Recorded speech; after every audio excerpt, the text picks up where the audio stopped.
साथियों नमस्कार, मैं मांगीलाल चनानिया और आप जुड़ चुके हैं आज़ाद लाइव न्यूज़ नेटवर्क के साथ।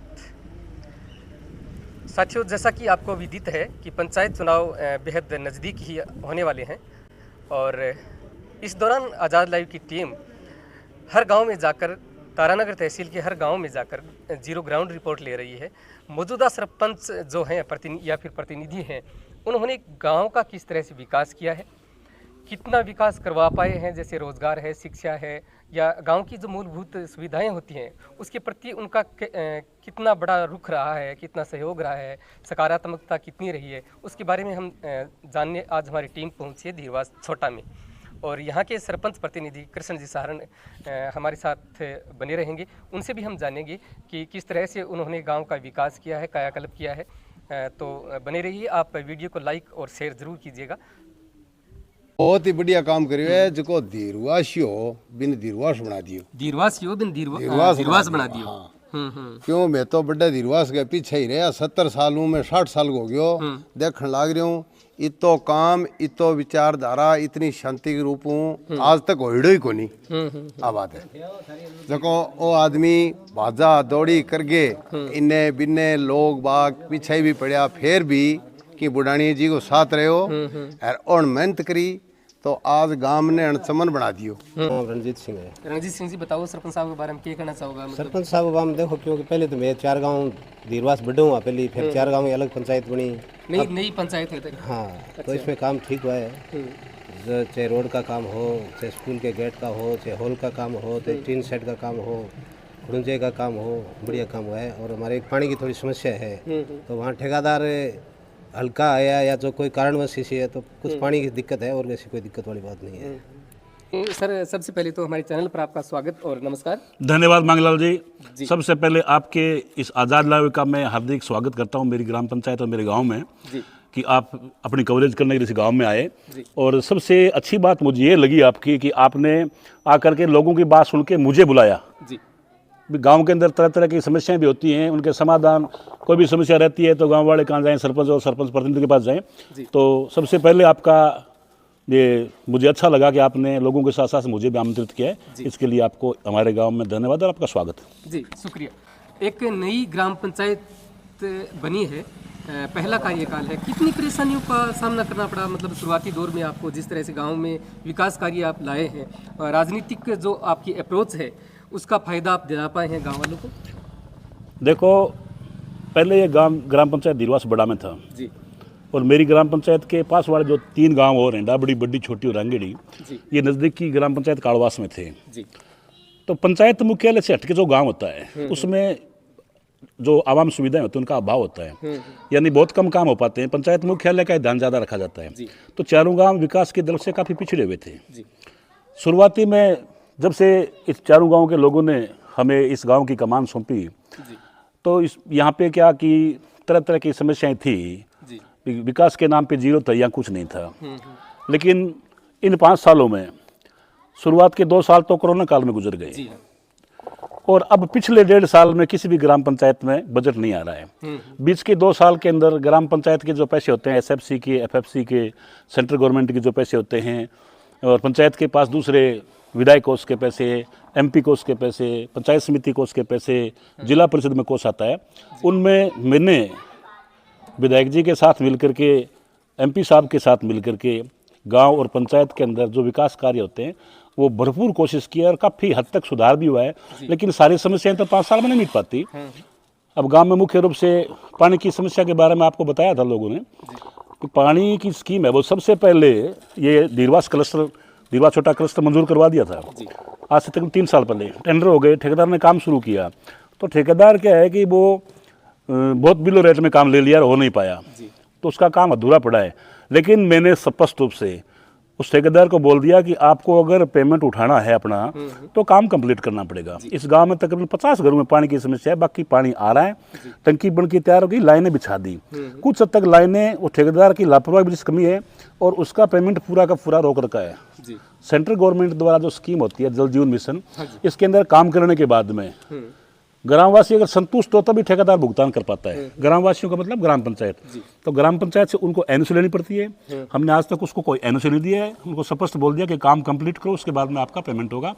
थोड़ा बहुत समस्या है, उसको समाधान करना ही पड़ेगा।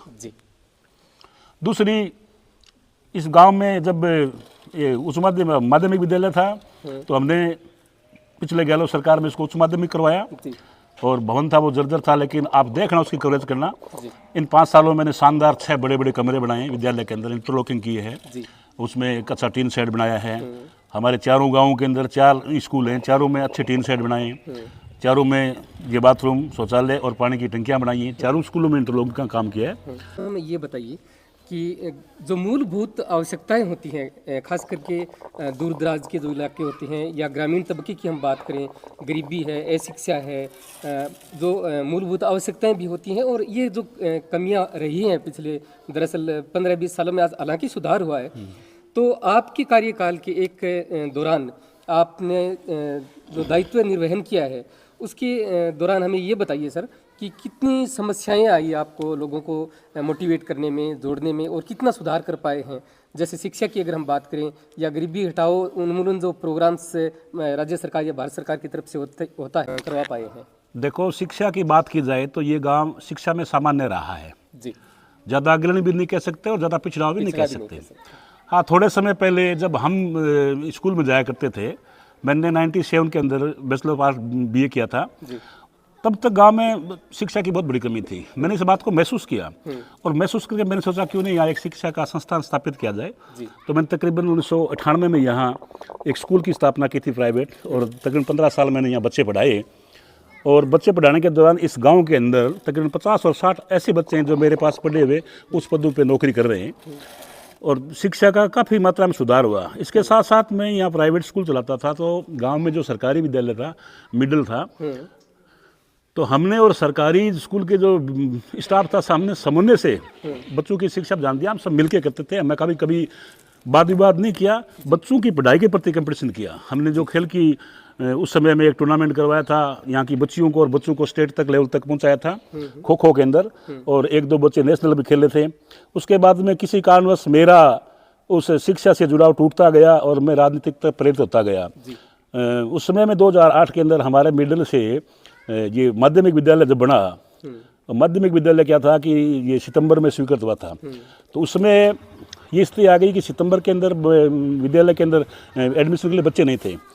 लेकिन मेरे पास ग्रामवासी 2-4 गए कि यार क्या करें, स्कूल टूट जाएगा। मैंने सोचा ऐसा नहीं होने देंगे, मेरे वाला तो प्राइवेट है, ये तो आज नहीं कल बंद हो जाएगा, लेकिन ये सरकारी विद्यालय इसको मैं नहीं टूटने दूंगा। तो मैंने मेरे विद्यालय से सभी बच्चों की टीसी काट करके सरकारी विद्यालय में जमा कराई थी, उसमें 20 स्तर में, और उसको संचालित किया था। तब से अच्छा विद्यालय हमारे दौड़ रहा है, आज वो सीनियर सेकेंडरी स्कूल तक है जी। एक शिक्षित सरपंच प्रतिनिधि होने के नाते निश्चित तौर पे गांव के जो बच्चे हैं, युवा हैं, उनको फ़ायदा मिला है, बेनिफिट मिला है। तो गरीबी मतलब हम बात कर रहे थे, गरीबी खास करके गांवों में एक बहुत बड़ी समस्या होती है। सरकार की तरफ से जैसे या और योजनाएं होती हैं, तो कितना रोजगार आप दिलवा पाए हैं युवाओं को, किस तरह से रोजगार के प्रति आप मोटिवेट कर पाए हैं? रोजगार के प्रति हम बच्चों को प्रेरित करते रहते हैं जी। वैसे गांव के अंदर 100 से ज़्यादा कर्मचारी है, इतना ज़्यादा गरीब गांव नहीं है, गांव थोड़ा कुशल है, गांव में जागरूकता ऐसी कोई बात नहीं है, गांव में अच्छे लोग हैं, मेरी पूरी पंचायत में अच्छे लोग हैं, सबके साथ मेरा काफ़ी 15-20 साल से जुड़ाव रहा, और उसी का परिणाम मिला मुझे। मेरे जो पढ़ाए गए बच्चों का, अन्य ग्रामवासियों के सहयोग से मुझे इस पंचायत का प्रतिनिधित्व करने का मौका मिला। और साथ साथ में 2010 से इस पूर्व जो दिलवास ग्राम पंचायत, उसमें एक वार्ड का चुनाव भी लड़ा था। मैं 5 साल उप सरपंच के पद पे रहा, और वहाँ रहते हुए मैंने 5 साल में काफ़ी पंचायती राज के बारे में अध्ययन किया।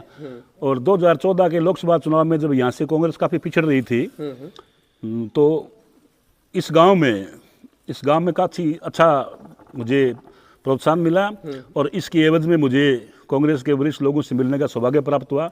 2016 से आज 2026 तक मैं 10 साल से लगातार हमारे माननीय विधायक बुढ़ानी जी के साथ काम कर रहा हूं मिलके, और मुझे 2017 में तारानगर ब्लॉक कांग्रेस कमेटी का अध्यक्ष बनने का सौभाग्य मिला। 2022 तक 5 साल में इस ब्लॉक कांग्रेस कमेटी के पद पर रहते हुए तारानगर के अंदर घूम के पूरे विधानसभा क्षेत्र के अंदर 182 गांव हैं।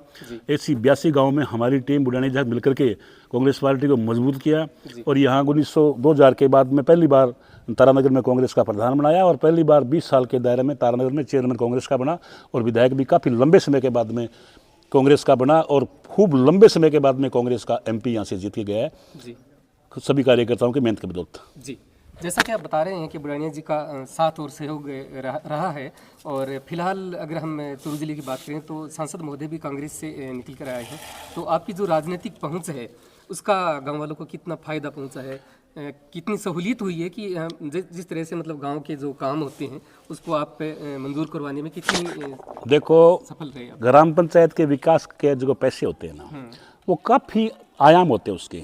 एक तो ग्राम पंचायत का मद भी होता है, उसके अलावा पंचायत समिति के अंदर कोष होता है, विधायक के पास होता है, MP साहब के पास होता है, जिला परिषद में होता है, अन्य सरकारी राजस्थान सरकार की योजनाएं अन्य अलग होती हैं। इसके अलावा मनरेगा है। सरपंच अगर चाहे जितना काम करवा सकता है, कहीं पैसे की कोई समस्या नहीं होती, ग्राम पंचायत में काम करवाने वाला चाहिए। लेकिन जागरूकता के भाव में यहाँ पहले MLA जो रहे हैं उनके कोष से मेरे जब तक मैं समझ रहा हूँ तब से लेकर के या MLA कोष से काफ़ी 2003 के अंदर जब डॉक्टर बैद विधायक थे तो मैंने उनसे मांगा था कि हमारे गांव में आप विधायक कोष के पैसे दो। तो एक तो सरकारी विद्यालय में 5 लाख का बड़ा हॉल दिया था, एक सामुदायिक भवन बनाया था। उसके बाद में 2 MLA जो आ गए तो इस गाँव में वो मैं तो कांग्रेस पार्टी से बिलोंग करता हूँ, तो उन्होंने न तो गाँव वालों से मांगा, अगर विधायक और MP से मांगा जाए तो वो देते हैं। तो उन दोनों MLA से जो अपने 8 से 14 और 14 से 20 तक जो MLA रहे उनके कोष से इस गांव में पैसा नहीं लगा। लेकिन 2020 में जैसे ही बुढ़ानिया जी विधायक बने और हम सरपंच बने तो विधायक कोष से हमने तकरीबन 1 करोड़ रुपए से ज़्यादा का विकास काम इस पंचायत के अंदर करवाया। लोगों को जानकारी नहीं होती कि पंचायत समिति मद होता है। आज से पहले पंचायत समिति मद का पैसा गाँव में नहीं लगाया, मैंने इस ग्राम में 1 करोड़ से ऊपर के काम पंचायत समिति मद से करवाए हैं। और जिला परिषद कोष से भी 10-15 लाख का काम हुआ है। और बात करें MP साहब की तो MP साहब अभी जो राहुल जी 2 बार पहले भी थे, राम सिंह जी थे। 2002 में उनका कोष हमारे यहाँ जो लाइट आई थी वो राम सिंह जी कसवा के कोष से आई थी। उसके बाद में लोग भूल गए कि उनसे काम मांगना भी होता है क्या। लेकिन अब मैं MP साहब के पास गया, मैं MP साहब देखो हमारा भी गाँव है और आपके 3 योजनाओं में आपके कोष का पैसा गांव में खर्च नहीं हुआ है, तो बोलो आप मांगो, मेरे को 2 कमरा दे दो। एक सामुदायिक भवन आप देखना उसकी कवरेज करना, एक विद्यालय में कमरा दिया। इसके लिए मैं तहे दिल से ग्रामवासियों की तरफ से उनका अभिनंदन करता हूं कि पहले ही बजट में उन्होंने 18 लाख के 2 कमरे मुझे इस गांव के विकास के लिए दिए। इसके अलावा राज्य सरकार की अगर ध्यान रखा जाए उसमें तो बहुत सी योजनाएँ होती हैं। जैसे तारानगर के अंदर एक चिकित्सा विभाग में एक स्कीम आई जिसके अंदर जो हॉस्पिटल बनने थे या उप स्वास्थ्य केंद्र बनने थे, तो पूरे तारानगर विधानसभा क्षेत्र के अंदर 7 हेल्थ एंड वेलनेस सेंटर स्वीकृत हुए थे। हेल्थ और वेलनेस सेंटर होता है एक मिडिल कड़ी उप स्वास्थ्य केंद्र से बड़ा, जिसमें एक CHO बैठता है, एक GN बैठता है, 3 कर्मचारी स्टाफ होता है। तो उन 7 में से मैंने 2 स्वीकृत कराए थे, एक मेरे गाँव में और एक रंगेड़ी में। रंगेड़ी वाला आप देखना, उसकी कवरेज करना, बहुत सुंदर बन के तैयार हो गया। मेरे गाँव वाला कुछ कारणों से हाई कोर्ट में बाधित है, लेकिन वो बनेगा जैसे इससे टूटेगी बन के तैयार होगा। लेकिन वो किसी कमी से, मान लिया हमारे गांव की कमी से या हम कमी से वो लंबित है हाई कोर्ट के अंदर, लेकिन वो भी बनेगा। इसके अलावा यहाँ सड़कों का अभाव था, लेकिन 2 तरफ सड़कें थी और पिछले 5 साल में यहाँ दीरवा छोटा से दीरवा बड़ा की तरफ गांव की बहुत लंबी मांग थी कि यहाँ पक्की सड़क होनी चाहिए, वो हमने बनवा दी। दीरवा छोटा से डाबड़ी छोटी की तरफ भी सड़कें बन गई। फिलहाल क्या है कि गांव के चारों तरफ सड़कें निकलती हैं। ऐसे चंद ही गांव हैं जिसके 4 दिशाओं में सड़कें जाती हैं, उसमें हमारा गांव शामिल है। अगर आपको दोबारा मौका मिलता है ग्राम पंचायत की तरफ से सरपंच उम्मीदवार के लिए, तो क्या आप तैयार हैं? देखो, मैं हमेशा से आई पिछले 20 वर्ष से मेरी सोच रही है सेवा करने की। चाहे गाँव हो, पंचायत हो, तहसील स्तर पर हो, जहाँ भी सेवा का मुझे मौका मिलेगा मैं सेवा करने के लिए तैयार हूँ। मैं एक कांग्रेस पार्टी का सिपाही हूँ और आज मैं जिला कांग्रेस कमेटी के अंदर महासचिव के पद पर हूँ। चुनाव लड़ने की बात है, वो तो जैसा पार्टी का आदेश होगा, जैसा विधायक जी का आदेश होगा, हम उसी पे चलेंगे। लेकिन गाँव वाले या कहीं भी मुझे कहीं सेवा के लिए, सेवा का माध्यम ये कोई राजनीति जरूरी नहीं है कि सरपंच लड़ के चुनाव जीत की जाता है। मैंने तो पिछले 20 साल से जहाँ भी मुझे मौका मिला है मैं सेवा के लिए तत्पर रहा हूँ, सरपंच की कमान से पहले भी और आगे भी। ये नहीं है कि भी मैं सरपंच रहूँ तो ही सेवा करूँगा, मैं कुछ रहूँ या न रहूँ, लेकिन जब तक मेरा जीवन है मैं इस समाज के लिए, समुदाय के लिए, इस देश के लिए जहाँ भी मुझे मौका मिलेगा सेवा के लिए मैं तत्पर रहूँगा, समर्पित अग्रणी रहूँगा, समर्पित रहूँगा। तो सरपंच साहब के काम करवाया गांव में, कितो विकास करवाया, थोड़ा बताओ। बहुत विकास कराए हुए। अच्छा, विकास कराया तो जी हाँ, मतलब उदाहरण के तौर पर जी हाँ कोई खुरा निर्माण है, कोई स्कूल का, और भी बताओ मान। स्कूल में कमरा बन रहे हैं, गली सड़क साहब बन रही हैं, कुंडे टीन सेट और बहुत काम दाफी। मेरा नाम रंजीत सिंह है। रणजीत सिंह जी, बताओ सरपंच साहब के बारे में क्या कहना चाहोगा? सरपंच साहब अब हम देखो, क्योंकि पहले तो मैं 4 गांव धीरवास बढ़ा हुआ पहले, फिर 4 गांव में अलग पंचायत बनी। नई पंचायत है तक। हाँ, तो इसमें काम ठीक हुआ है।